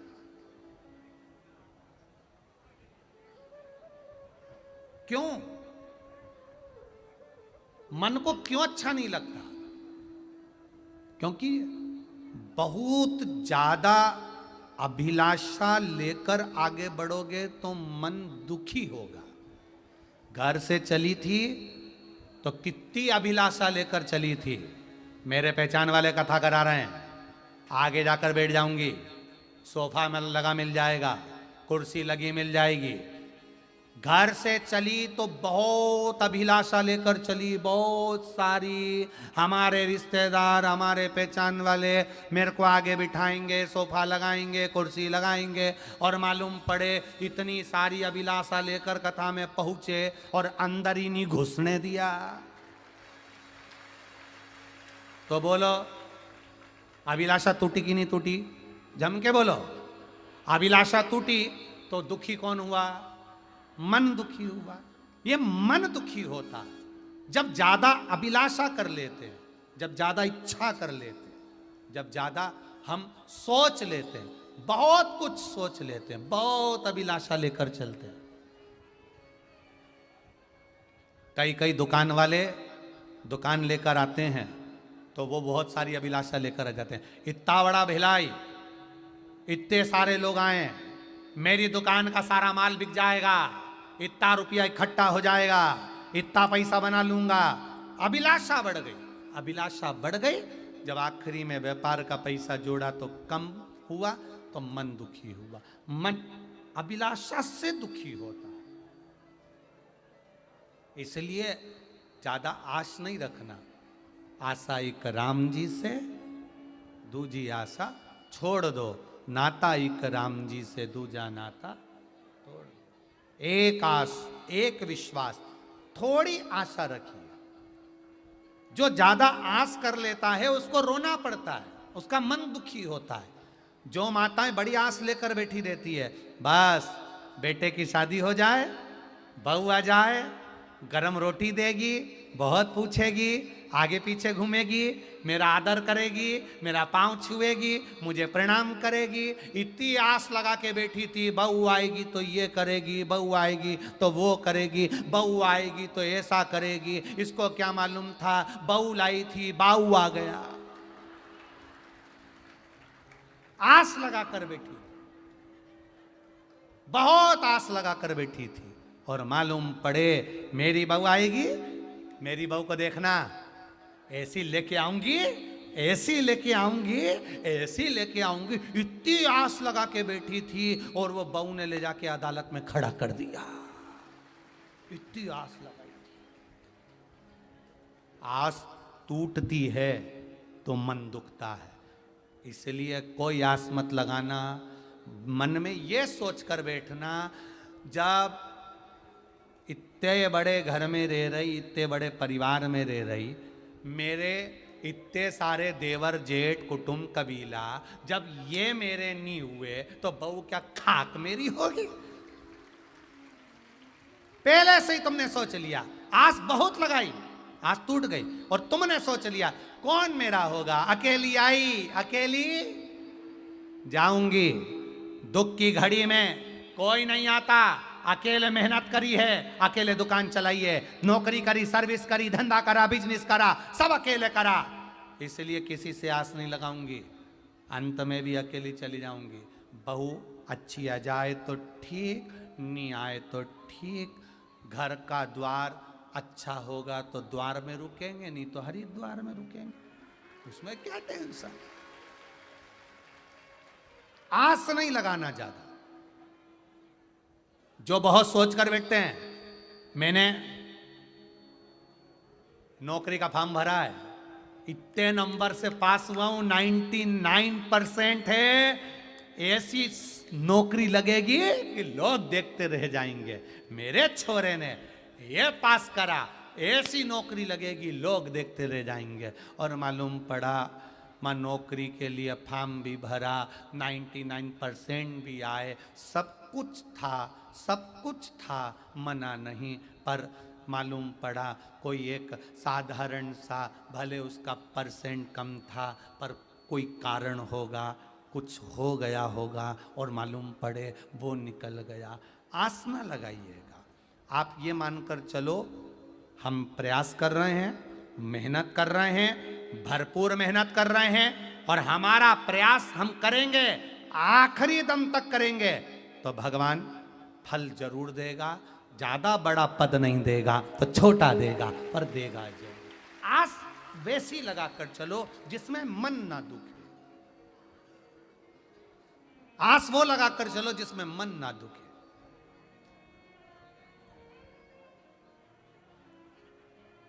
अब कितनी आस लगाकर आए थे, खूब जोरदार बैसाख का महीना है, गर्मी पड़ेगी, खूब डट के गर्मी पड़ेगी,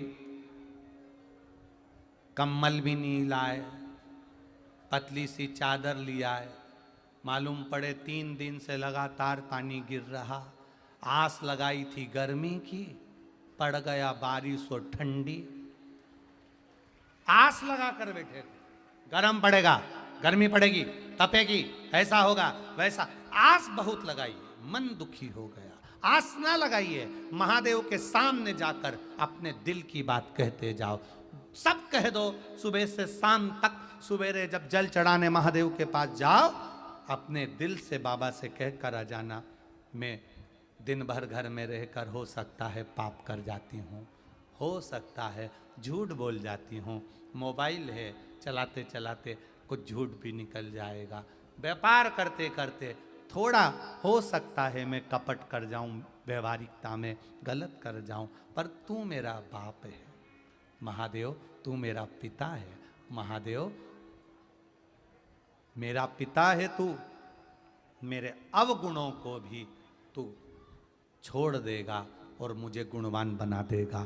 तेरे भरोसे पर जी रहे, तेरे भरोसे।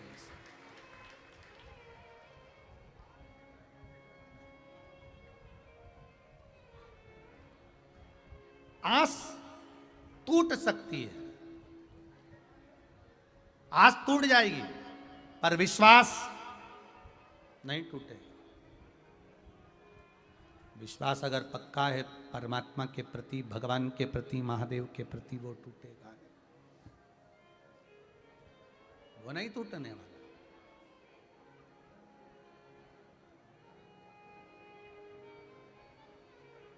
कई लोग कुबेरेश्वर धाम पर आते हैं तो बड़ा आस लगा कर आते हैं, बड़ा आस, हम जाएंगे वहां पर हमारे को वीआईपी कमरा मिलेगा, हम जाएंगे वहां पर हमको वीआईपी भोजन मिलेगा, हम जाएंगे वहां पर हमको वीआईपी ट्रीटमेंट मिलेगा। जो कुबेरेश्वर धाम पर बड़ा आस लगा कर आए हों कि हमको वीआईपी ट्रीटमेंट मिलेगा, वीआईपी कमरा मिलेगा, वीआईपी ये सामान मिलेगा, वीआईपी भोजन मिलेगा, उनसे निवेदन है ऐसी आस लगा कर मत आना। मेरा महादेव जो चाहेगा कुबेरेश्वर धाम पर वो मिलेगा। आप में से कई ऐसे होंगे जो अभी रुद्राक्ष उत्सव में सीहोर आए होंगे, कई ऐसे होंगे रुद्राक्ष उत्सव में सीहोर आए होंगे, और बहुत सारे लोग बहुत सारी आस लगा कर आए थे, बहुत सारी आस लगा कर आए थे, तो वो वापिस लौट कर चले गए। पर जो विश्वास लगा कर आए थे तो उनको रुद्राक्ष भी मिला और वो लेकर भी आए। आप में कई बैठे होंगे ऐसे जो विश्वास लेकर आए थे कुबेरेश्वर धाम पर, तो बैठे, कथा सुनी, जैसा मिला जैसा रहा रहे, और बाबा ने टेक रखी तो खाली नहीं भेजा। आप में कई ऐसे बैठे होंगे जिनको बाबा ने हाथ में भी रुद्राक्ष देकर चुपचाप से भेज दिया होगा कि चले जा तू। कौन कौन है ऐसा जिसको बाबा ने देखकर भेजा था? जरा हाथ हिलाना एक बार। है ये शिव तत्व है। बैठिए, रखिए। इसी को शंकर भगवान का मूल तत्व विश्वास लेकर आना। कुबेर भंडारी के यहाँ आओ, कुबेरेश्वर महादेव के यहाँ आओ तो ये सोचकर मत आना कि एसी का रूम मिलेगा, डनलप का गद्दा मिलेगा। वहां कंकर शंकर की धरा है, कंकर शंकर की भूमि है। गादी भी वहां पर, गद्दा भी फ्री मिलता है, कम्बल भी फ्री मिलता है। बिछाओ, सो, सुबेरे जमा कर दो। जो भोजन बाबा कराता है, जो बनाता है, वो प्रेम से पाओ। जैसा बाबा रखे वैसा रहिए। कंकर शंकर की धरा पर आकर वीआईपी मत बनना। एक एक कंकर में जब आप सो, दंडवत करो, लोट लगाओ, उसमें जब तुम आप हमारा भी कभी कभी मन करता है तो हम कंकर शंकर की भूमि पर दंडवत प्रणाम करके लोट लगा लेते हैं। उससे दिल से कह कर जाओ। आप रुद्राक्ष लेने भी आओ तो पहले कंकर शंकर की धरा पर बैठकर उसमें लोट लगाकर उसको प्रणाम कर कर, दंडवत कर कर, उससे कहकर जाओ कि हम रुद्राक्ष लेने आए हैं। ये रुद्राक्ष साधारण नहीं बाबा, आपके धाम का जा रहा है। ऐसी औषधि कर देना मेरे बाबा, ऐसी औषधि कर देना कि सारे रोगों को समाप्त कर देना। ऐसी कृपा है, विश्वास लेकर जाओ। कुछ दिन में रुद्राक्ष जब बटना प्रारंभ हो जाएंगे सीहोर में, तब आप जब बाबा के धाम पर पहुंचो, कुबेरेश्वर धाम पर पहुंचो, तो कंकर शंकर की धरा को नमन करते हुए, दंडवत करते हुए से कह कर जाना। वीआईपी बनकर मत आना, और वीआईपी हो तो सीहोर ही मत आना। वीआईपी हो ना, सीहोर मत आओ। किसी धर्म में, किसी धर्म के अंदर आप दूसरे धर्म निकाल कर देख लेना, किसी धर्म में वीआईपी नहीं होता। आप किसी भी धर्म में चले जाओ, दूसरे धर्म में जाकर देखना, कोई वीआईपी नहीं होता। डायरेक्ट अंदर घुसो, दर्शन करो। केवल एक हमारे धर्म में वीआईपी होता है कि हमें ये वीआईपी हैं आगे बैठेंगे, ये वीआईपी हैं पीछे बैठेंगे, ये वीआईपी हैं वहां बैठेंगे। 500 का पास, 1000 का पास, 5000 का पास, 10,000 का पास, 20,000 का पास। आज इस व्यासपीठ से कहकर जाता हूं, इस व्यासपीठ से कभी 1 रुपया नहीं मांगा जाता। आपके गांव में भी कथा कराना, 1 रुपया मत देना, पर व्यवस्था करना बस। 1 रुपया मत दीजिए, पंडाल लगाओ, आने वाले भक्तों की भोजन की व्यवस्था करो। और हमारे पास तारीख खाली है, हम दौड़ कर आएंगे और तुम्हारे गांव में कथा कर कर जाएंगे।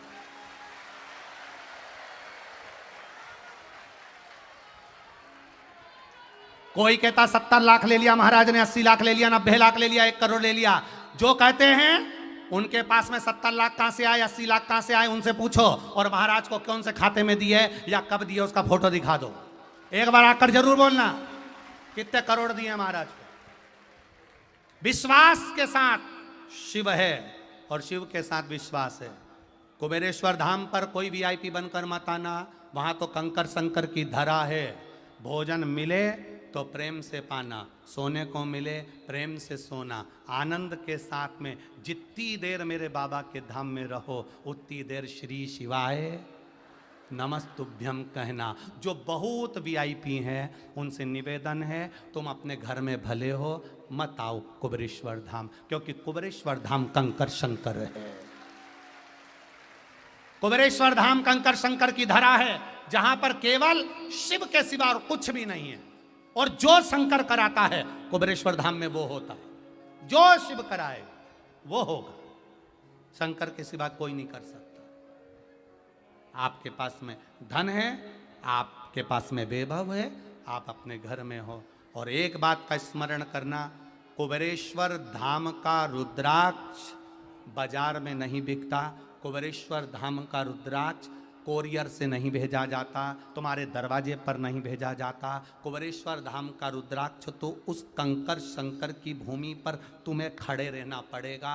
हाथ में बाबा का नाम लेकर श्री शिवाय नमस्तुभ्यम कहकर लेना पड़ेगा, और वो तुम्हारी दौलत है, वो तुम्हारी संपदा है। लाखों के कैंसर, लाखों की किडनी, लीवर, ना जाने कितने कितने रोग बीमारियां बाबा हर लेता है। वो शिव तत्व को पहचानना है, वो घड़ी को पहचानना है, वो शंकर को जानना है। शिव तत्व को षडानंद कार्तिकेय जी ने जाना। षडानंद कार्तिकेय जी ने भगवान शंकर का गुणगान किया, स्मरण करा, आगे 12 ज्योतिर्लिंग का स्मरण कराया, सोमनाथ जी का वर्णन करा, चंद्र को काया के रोग से मुक्त कर दिया, काया के रोग से मुक्त करा है चंद्र।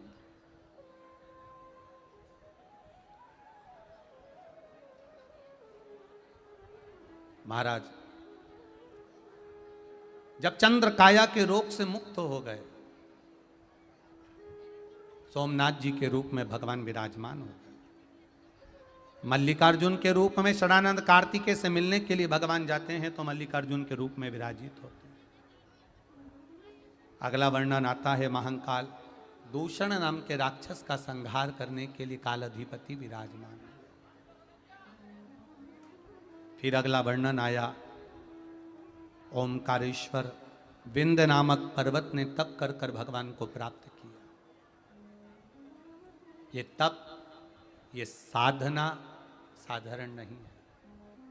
आप जहां बैठकर कथा सुन रहे हो, ये तप साधना ही तो है। कोई जमीन पर बैठा, कोई कुर्सी पर, कोई सोफे पर, जहां बैठे हो, कोई खड़ा है और कई तो वो पेड़ पे टंगे सामने। चैनल वालों, आस्था वालों, जरा सा क्लोज करिए वो पेड़ों पे जो हम तो सोचे थे आम लग रहे हैं और हमें तो मालूम पड़ा कि आदमी टंग रहा है। जरा देखिए, हाँ इनको क्लोज करो जरा, जो पेड़ पे टंगे। जरा विचार करिएगा,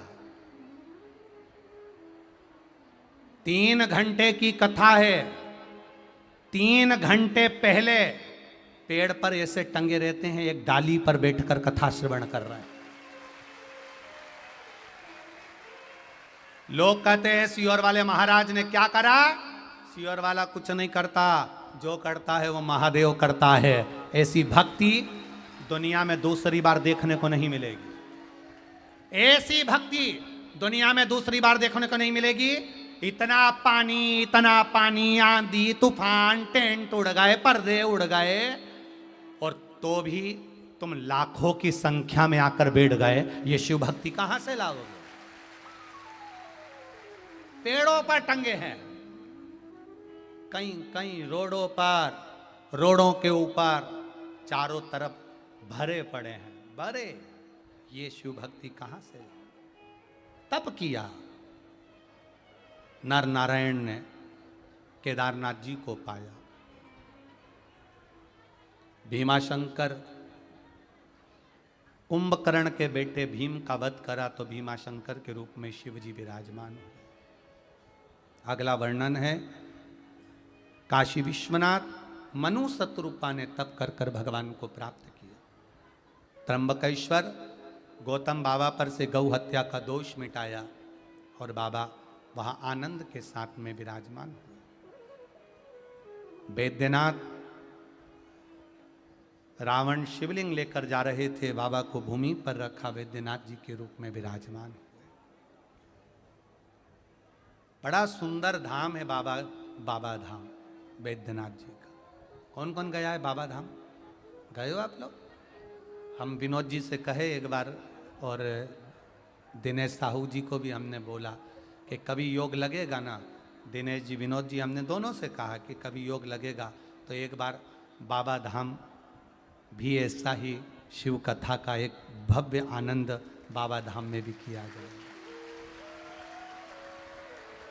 शिव तत्व को जानेंगे, वहां भगवान शंकर के आनंद लेंगे। जब बाबा बुलाएगा, बाबा वैद्यनाथ की जब कृपा होगी तब बाबा धाम चलेंगे।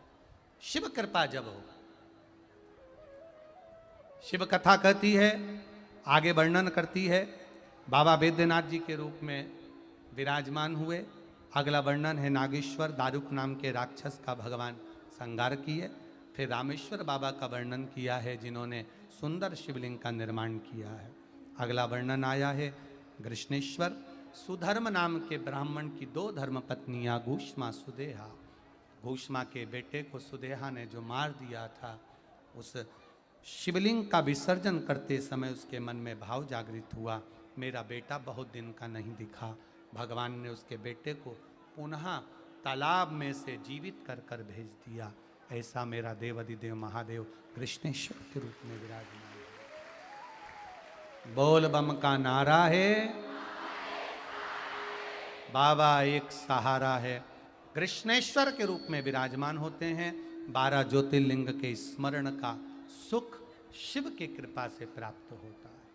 यह कोई साधारण सा सुख नहीं है, शिव तत्व है ये, भगवान शंकर का गुणगान है। तुम रुका जी चंचुला देवी को जो कथा सुना रहे थे, एकांतेश्वर महादेव का स्मरण करा रहे थे, वो कथा सुनकर चंचुला देवी के पति बिंदुक प्रेत योनि से छूट जाते हैं और भगवान शिव के धाम में जाते हैं। चंचुला देवी का अखंड सौभाग्य हो जाता है, अखंड सौभाग्य।